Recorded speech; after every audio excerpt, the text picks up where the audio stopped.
Welcome to the Pacific Research Institute's Next Round podcast. I'm Rowena Itchon, COO, and with me, as always, is Tim Anaya, Vice President of Marketing and Communications. How are you, Tim?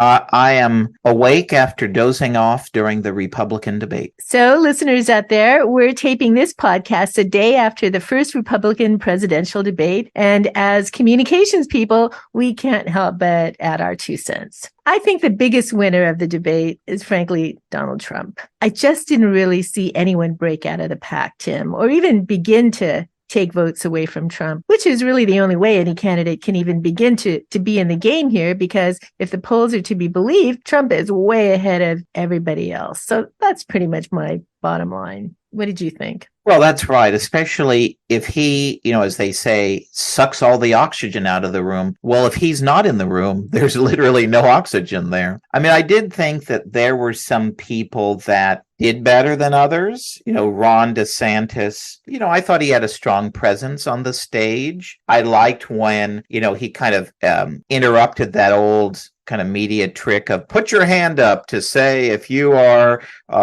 believe climate change is real. And he said, let's not play that game. Let's actually have a serious discussion about the issue. So I thought he was good on the stage. And, for every point, he also had a policy accomplishment from his administration. So I thought that was impressive. And I thought Nikki Haley was pretty good, especially when she was schooling Vivek Ramaswamy on foreign policy and various other things, and even schooling Mike Pence on, hey, you can say you're going to do this, but this is the reality of how Congress is, and you're not going to be able to get this done. If your goal is to audition for a TV show, well, no one did better than Vivek Ramaswamy and Chris Christie. That's TV I could watch any day of the week, especially the two of them fighting. They ought to take that act on the road. Well, yeah, the head of the pack here, as we know, is Ron DeSantis. And I thought he gave a pretty good performance, but he didn't provide that star moment, which I think he really needed in order to jumpstart his campaign and really try to give Trump a run for his money. So I thought it was solid, as you thought, but I just didn't think that he really needed to hit a home run. And I don't think he did that this time. And like you, I was pleasantly surprised with Nikki Haley. Well, I thought she gave the most substantive discussion when it came to foreign policy. And of course, as we would expect she would. And I actually liked that she pointed out that the Trump administration made no attempt to curb spending, which we've written about for so many years during the Trump presidency. But of course, the irony was, well, she was in the Trump administration. And I was surprised actually by kind of airtime Vice President Ken Scott. He just fought his way through. But Tim, there was something over-rehearsed and canned about his long-winded remarks and those affected pauses that he gave. I don't think he excited anyone. No, and I found it kind of weird too. It's the argument he makes is kind of an interesting one, where obviously he rightfully criticizes President Trump for what he's done since the election, but then all he did was take credit for the highlights of the administration. Well, to me, watching it, I don't know, that doesn't seem logical, right? You're if you're criticizing someone on one hand and then taking credit for what they've done on the other, that to me that did not pass the smell test. I would say, too, to kind of underscore your point about Donald Trump was probably the big winner of the night. Well, we look at the numbers. And Donald Trump, in case our listeners didn't know, he engaged in counter-programming. And he did a sit-down interview with Tucker Carlson on the platform formerly known as Twitter, now called X. And they had 239 million views of that interview in the first 24 hours. Now, that does not mean 239 people watched the whole hour. That means,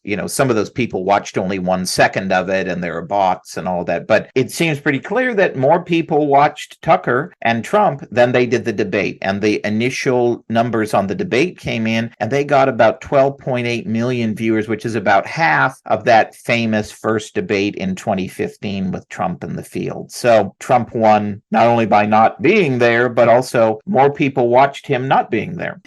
Just to wrap up our comments, because we don't really have a lot to say about this one, but we're both humble speechwriters, former speechwriters, and we know firsthand that people don't really remember what was said, but they come away with an overall impression of the candidate, and that's what really matters. And I agree with you. I think Ramaswamy probably gave off the best impression, especially being young and vibrant and a fresh face. He's very articulate, very smart, but as we're veterans and we know that he showed his lack of policy savvy, that he was a rookie. I was especially appalled when he said that we would fight no more unless our borders were being challenged. Well, just great. Announce that to all of the enemies of freedom. He made a lot of weird rookie mistakes like that. But I got to believe that he gave a very good impression to young people. And who knows, maybe he is trying to get on the Trump ticket. That's right. Or maybe he wants a show on Fox or Newsmax after the election. I have to say, I was kind of disappointed in Tim Scott. He didn't get a lot of airtime. I kind of thought that, he's a great story to tell. I thought he would be among the top three in terms of presence, the debate. And of course, Chris Christie is Chris Christie. Yeah, he was very ho-hum, I thought. He didn't show, much energy. I think it definitely was probably a missed opportunity for him. Also one who I had high hopes in, but has been disappointing to start is Governor Burgum. And he has a very compelling story to tell. Self-made man, created a huge multi-million-dollar business in his home state. He started it from scratch. A great reform-minded governor, and he's been very ho-hum on the campaign trail to date, and that's been disappointing because he has a great story to tell, and certainly, the issues he's talking about energy independence are critically important, and he was very ho-hum also last night. The most exciting thing that happened to him was that he tore his ACL in a pickup basketball game a few hours before the debate, but yet still showed up. So, maybe we give him a little slack playing while hurt, but that was an important forum for him to introduce himself to Iowa. What did you think about the substance of the issues? I thought it was a pretty substantive debate, although I didn't think that they talked about the economy enough. All of the candidates talked about their own record, especially those who were governors, but I didn't think that there was much discussion about what to do going forward, how to bring back prosperity to the country, how to tame inflation. Yeah, there was a discussion on crime and our decaying cities and the climate change policies and overregulation, hurting low income, impact of COVID shutdowns on education. So overall, it was pretty good, but I would have liked to see more discussion on the economy and what they think, what they ought to be doing going forward. That's right. I mean, it was refreshing to see that, there was the elephant not in the room. And of course, they had to bring it up, a little bit because it would have been an incomplete debate without discussing it. But it was refreshing without him there that they could have a real, fairly serious policy discussion on all of these issues. Although I would say a lot of the issues that they picked, well, I might have picked that if I was the moderator of the MSNBC sponsored debate. I mean, I don't think most Republicans are staying up night worrying about climate change and things like that. As you say, very little discussion on the economy, cost of living, homelessness. There are key issues that, all these kind of education, curriculum issues and school board issues, there are a lot of issues that conservatives particularly care a lot about that really went undiscussed in the debate. Well, just for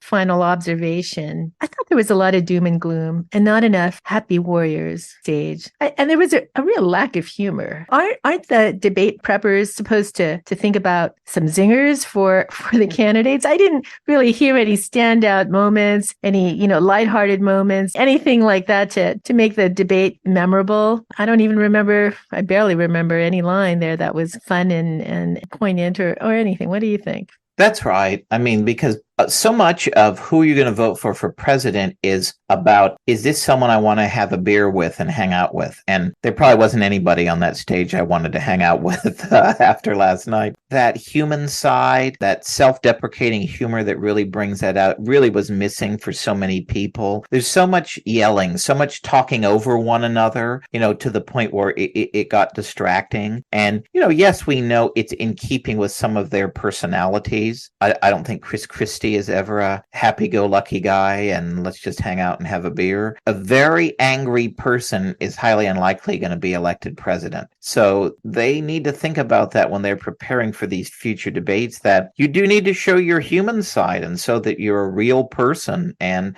part of that is you got to be able to give a joke and take a joke. Well, that's our discussion for the first Republican debate. We will do the best we can to guide our listeners through them. So let's move on to our next guest, Lance Izumi, Senior Director of Education at PRI. So it's back to school, and we thought it would be a good time to chat with Lance to discuss all things education, from Harvard Supreme Court decision to what's happening in the school choice movement, which has really caught fire in some states, not in California, of course. And we also chat with Lance about a new PRI survey on parents and their view of their local school boards. There are a lot of hot topics in education as the school year begins, and we go through them all in this interview with Lance. So if you're concerned about the future of America's schools, this week's podcast is for you. Thanks, everyone, for listening. And here's Lance Izumi. Lance, we're excited to have you back for a discussion on all things education as we begin the new school year. So let's begin today with higher education. In June, we saw a big victory with the U.S. Supreme Court when they struck down race-based admissions in higher ed. What's your key takeaway from the court's ruling, and how do you anticipate higher education institutions in California? How will they respond to it? Well, first of all, thank you, Ro, and Tim for having me back on the podcast. Well, the way that colleges should respond to the Supreme Court decision is the way that the University of North Carolina, who was a defendant in the case, has responded, and that's to totally eliminate any consideration of race in its admissions process. Now, the chancellor of the University of North Carolina said that the Supreme Court has clearly ruled that considering race in college admissions violates the Equal Protection Clause of the 14th Amendment, and he's correct. Therefore, the University of North Carolina Board of Trustees approved a resolution in August that eliminates the use of race, sex, color, or ethnicity in admission. So basically, UNC adopted its own version of California's Proposition 209, which bans the consideration of race in college admission. Now, in contrast to the University of North Carolina, the Biden administration's response to the Supreme Court's decision epitomizes the wrong way to respond. The Biden administration has issued a letter that purports to guide colleges on the use of race in admissions. And the administration says that colleges can use essays that allow students to tie characteristics such as courage, motivation, and determination to their lived experience with race. So colleges such as the University of Virginia have already said that they're going to be using this essay loophole to consider race in admissions. Now, I think it's important to point out that Chief Justice Roberts, in his majority opinion, said that what cannot be done directly cannot be done indirect. So these essays cannot be used as an end run to continue admitting students based on race. And the question will be how the admissions numbers change or don't change as colleges use these essays. If colleges that were admitting students based on race, like Harvard, continue to have the same student racial demographics as before the decision, then they are clearly trying to skirt the court's ruling. That, I think, will prompt, I'm sure, a further round of lawsuits and litigation. So finally, I think one of the most worrying trends that we're seeing is the elimination of the SAT and ACT from college admissions, like has been done at the University of California. Now, these tests have been accurate predictors of student success in college, and Asian Americans, who were the subject of the Supreme Court case striking down race-based admissions, have historically done very well on these tests. So I believe that the elimination of these tests are a way for colleges to keep down Asian American admissions in order to racially balance their student populations. And again, I expect that there will be lawsuits and litigation over this issue. I really do think that the bottom line here is what Chief Justice Roberts said in the court's ruling, and that's that eliminating racial discrimination means eliminating all of it. Lance, you've written about the ruling that the systemic problem is not systemic racism, but the failure of public schools to prepare minority students for higher education. Well, how so? What, in your view, should K through 12 schools in California and across the country be doing in response to the ruling to better prepare minority students and all students for college and the workforce? Well, this issue about what is systemic is really important, because let's look at test scores. On the 2022 National Assessment for Educational Progress, which is often referred to as the nation's report card, on that exam's fourth grade math test, test. Only 15% of African Americans taking the exam scored at the proficient level. On the NAEP 8th grade math exam, only 9%, that's less than 10% of African Americans scored at the proficient level. And on the NAEP 4th grade and 8th grade reading test, less than 2 out of 10 African Americans scored at the proficient level. What these scores indicate is that huge majorities of these minority students are failing to achieve proficiency in the basic subjects, which means that they are not being adequately prepared to compete for college admissions. So if you look, for example, at a report that was issued in 2020 by the University of California's Academic Senate, it found that 31% of UC freshman enrollees back in 2017 were from underrepresented minority groups. But during that same year, 61% of California high school graduates were from those groups. So the report found that the most significant factor preventing these students from entering the UC was their failure to complete demanding and required college preparatory courses. So in other words, it's the systemic failure of the public schools to prepare minority students for college that is the key obstacle for these students to succeed. And what that tells me is that what we need is greater choice for these students. We need to have more charter schools available for these students who are doing poorly in the regular public schools. A recent Harvard study showed that students who are in charter schools, especially minority students, especially African American students, do much better in charter schools than their peers in the regular public schools. We should have more public-private school choice programs, such as school scholarship programs that have been enacted in a number of states. Again, the research shows that students who are in these school choice scholarship programs do better academically than their peers in the regular public schools. And finally, I think we need to continue to keep the door wide open to students who want to be homeschooled by their parents. I just wrote a book last year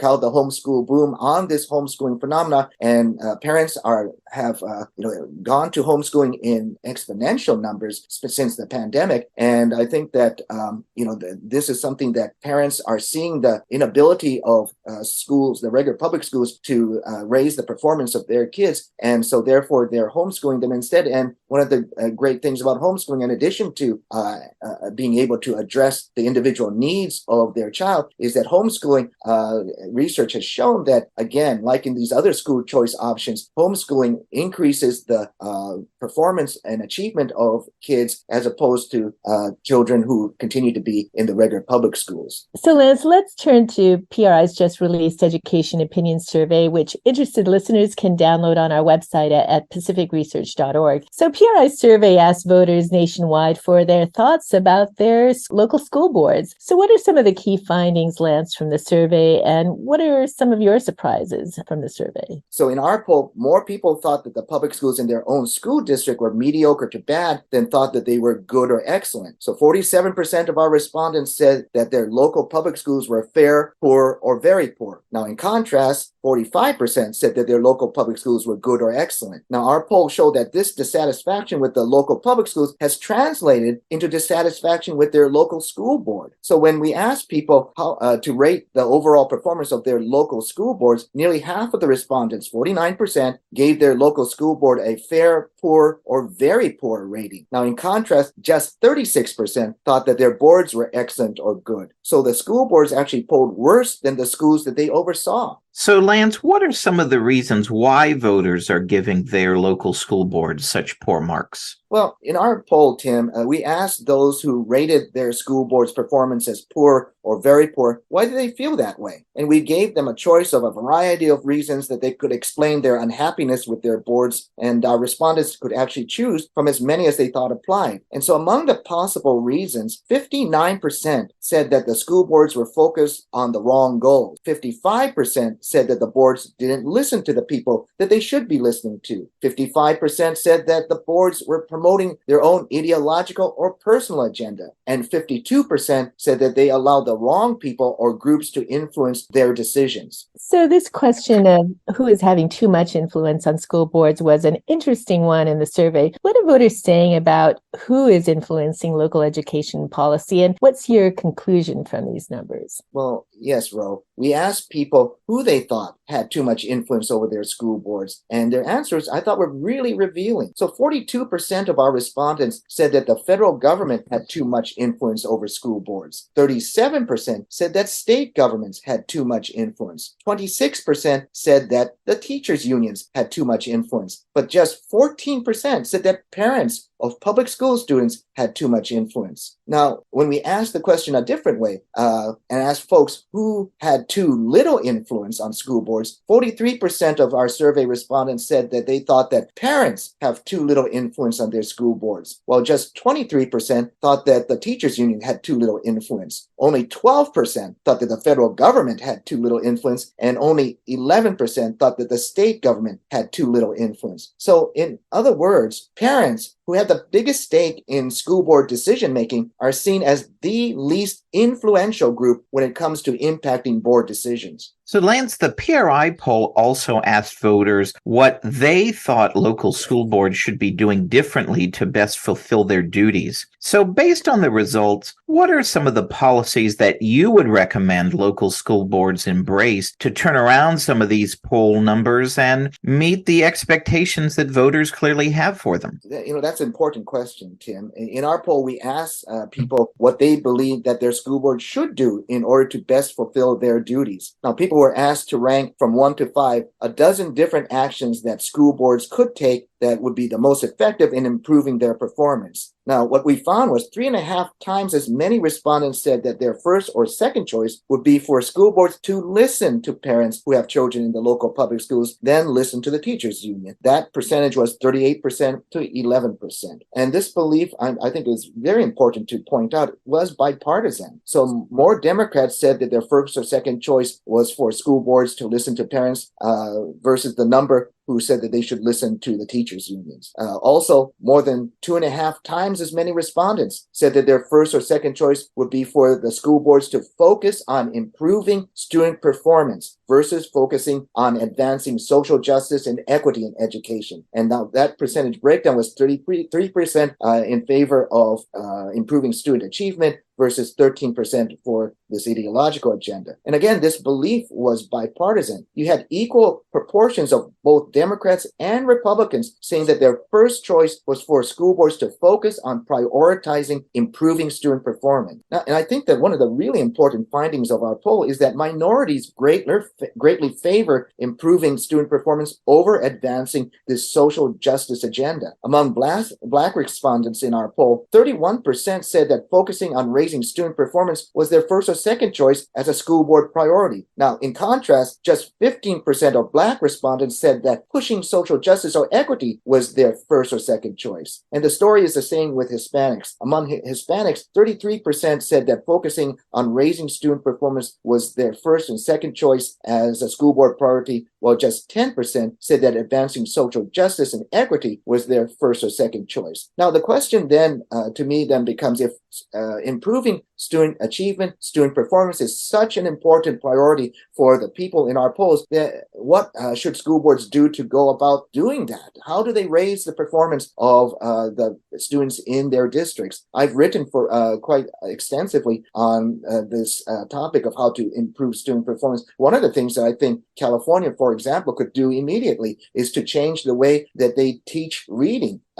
Unfortunately, in California, we focus a lot on those types of reading methods that have been proven to be ineffective. There was a recent study put out by the National Council for Teacher Quality that showed that in California, the schools of education and other teacher training programs that teach our teachers how to teach reading are using methods such as whole language, balanced literacy, all these different types of failed methods instead of using the science of reading, which has been proven by decades of research that show that focusing in on phonics, phonemic awareness, being able to sound out those words and able to be able to read them proficiently, as opposed to just trying to sight read and attach meanings to words with pictures, that phonics and phonemic awareness is the best way to teach reading. And unfortunately, in California, that's not how we're teaching reading. And that's one of the reasons why we see so many of our kids in California who are unable to read at a proficient level. And what that ends up doing is that if you aren't able to read, then you aren't able to do any of the other subjects either. You're not going to do well in math. How are you going to do a word problem in mathematics if you can't read? How are you going to be able to do history or government or social studies or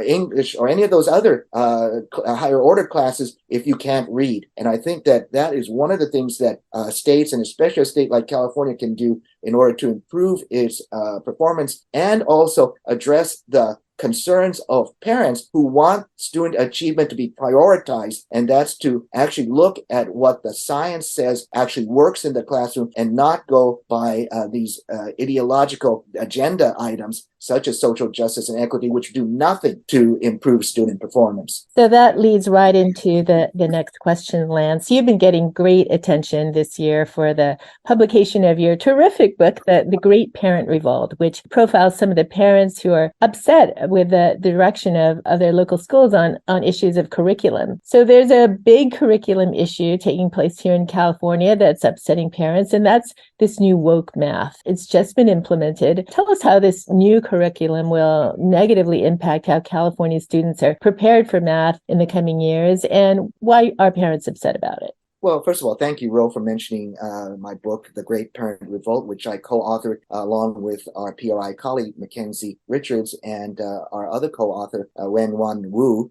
And it's really, it's amazing how well this book has done. Our book, The Great Parent Revolt, has really touched a chord throughout the country. And I think that the reason is because the Great Parent Revolt is about real people experiencing real adversity and doing real things to fight back. And we profile students and parents and school board members and grassroots leaders who are all working to defeat what we view as the most divisive doctrine to ever threaten America's children, which is critical race theory. And I would also recommend that to our listeners that they can get a copy of The Great Parent Revolt on Amazon.com. But as for the second part of that question, Ro, on the woke math curriculum, which is a framework or a guide that the State Board of Education approved to guide the math instruction of students at the local level. The worst thing about this framework, and there are a lot of bad things about it, but the worst thing about it is that it pushes the concept of equity in mathematics. Now, while equality means giving students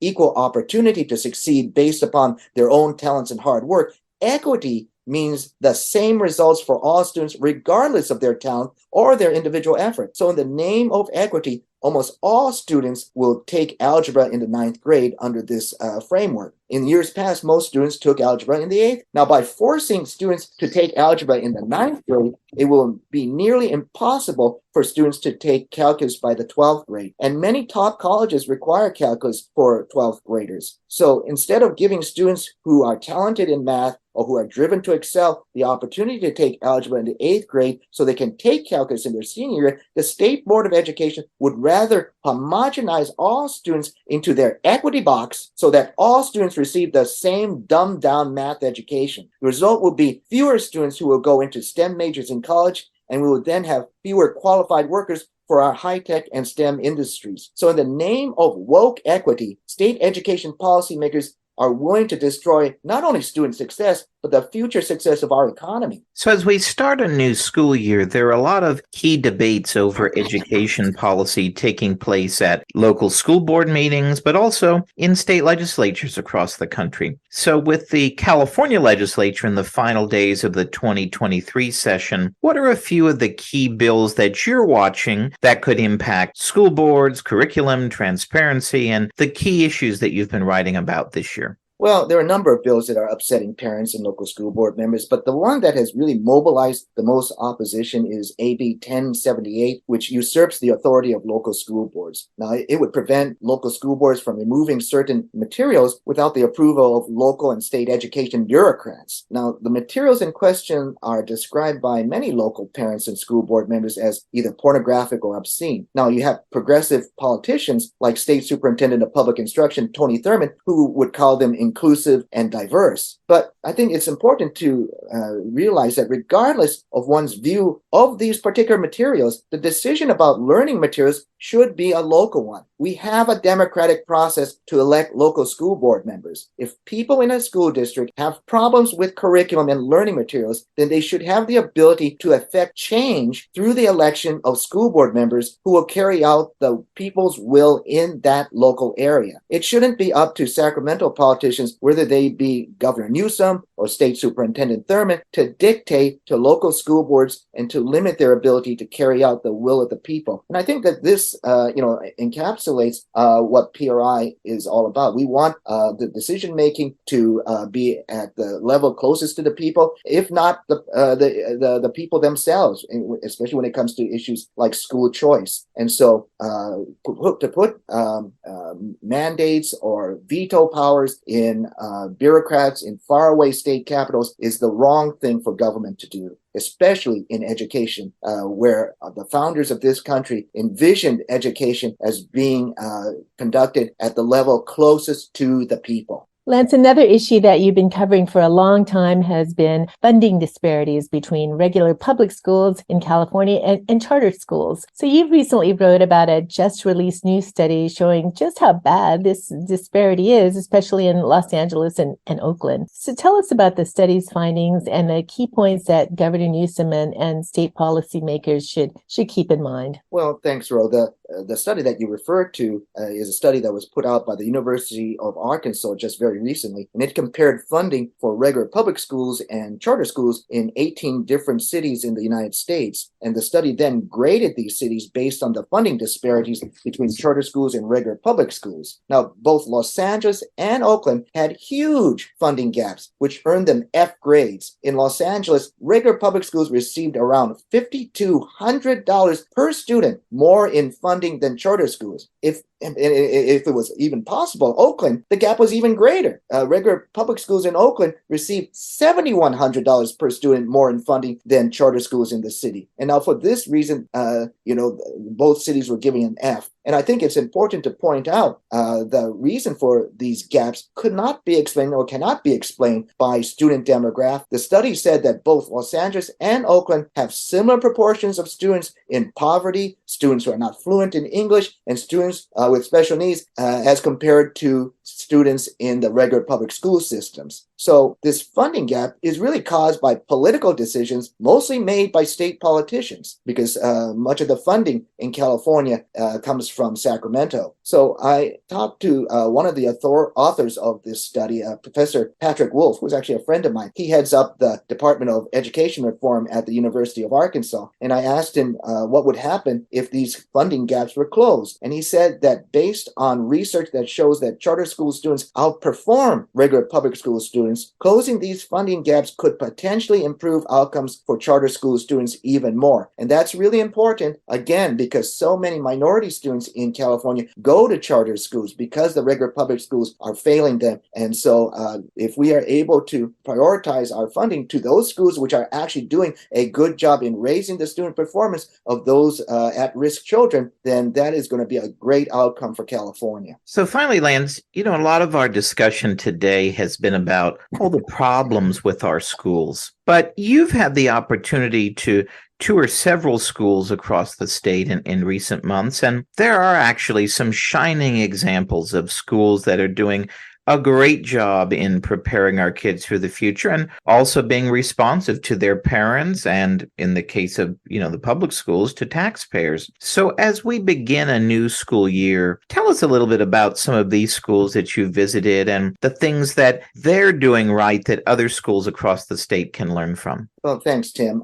Yes, I think it's important to point out that there are schools that are doing a great job. I've referred to, charter schools in general as doing a better job than the regular public schools in terms of raising student performance, especially of kids from at-risk categories. And one of the schools in particular that I have followed over the last several years is a school called the Classical Academy Charter School in San Diego County. Now, I wrote about this school in my book, Choosing Diversity, which looks at successful charter school models. I also wrote about this school in a recent op-ed piece. And the reason why I'm so interested in Classical Academy is that it has a really innovative education model. Students are homeschooled through independent study for part of the week and attend instructional workshops for the other part of the week. So this part homeschooling, part bricks and mortar instruction has really been successful. While many regular public schools saw their student achievement scores decline during the COVID pandemic years, Classical Academy actually saw their test results rise. On the 2022 California State English test, 63% of Classical Academy students met or exceeded state standards, which was a 5% increase over 2017. Now, if in comparison, just 47% of students statewide met or exceeded state English standards, which was a 2% decrease from 2017. Now, in math, 50% of Academy students met or exceeded state standards in 2022 on the state math exam, which was a 6% increase over 2017. Now, among all students in California, a mere 33%, just 1/3, met or exceeded state math standards, which was a 5% drop from 2017. So I think it's also important when I talk about these statistics to point out that virtually every student subgroup at Classical Academy, racial, income level, saw increases in the percentage of students who met or exceeded state standards. So I really highly recommend to our listeners who are very interested in education or high-performing schools or schools that really meet the needs of parents and their students to look at the Classical Academies down in San Diego County. Another school that I'm really interested in is the Cristo Rey Orange County School, which is part of the Cristo Rey Catholic School Network that has nearly 40 schools across the country. And I just recently visited that school. And Cristo Rey Orange County has a really fascinating school model as well. Students take a rigorous academic set of courses at the school 4 days a week. Then on one day of the week, they work at an internship at a large company or a hospital or a law. And during their internships, students learn not just professional skills, but are exposed to careers that they would not even have known existed, really, especially given their family backgrounds. The school has more than 30 different corporate and business partners who have agreed to offer students internships. And these businesses offer these students not just the ability to come into a workplace, but also mentorship that will help give them the tools to succeed both educationally and in their future jobs. And I think that what's particularly both interesting and hopeful is that the Cristo Rey model has an extraordinary success record. 99% of students get accepted into college. 99% get accepted into college. And the students at Cristo Rey, and it's important to note too, they serve the most low-income and at-risk students that one can imagine. Cristo Rey Orange County is in Santa Ana, and the school students are low-income Hispanic kids. Now, I attended this inaugural opening day of Cristo Rey Orange County, and after talking with the teachers and the school leaders, such as the school president, the founding principal, the chair of the board of directors there, and seeing the enthusiasm of the students, I am convinced that this school will be another star in the Cristo Rey constellation. And it gives me great hope that there is an opportunity for even those kids who are most at risk to receive a good education in the United States. That's a great note to end with, Lance. Thank you so much for being our guest today. And we look forward to a great school year for our kids in California. If you like this episode, please tell your friends and subscribe to PRI's podcast at iTunes, Google Play, Stitcher, TuneIn, iHeartRadio, and Spotify. And when you're on these platforms, don't forget to give us a big 5 stars. If you don't subscribe to any of these, you can still listen on PRI's YouTube page, youtube.com/Pacific Research 1. That's the number 1. Thanks for listening. I'm Rowena Ichon. Hope you'll come back again for next round with PRI.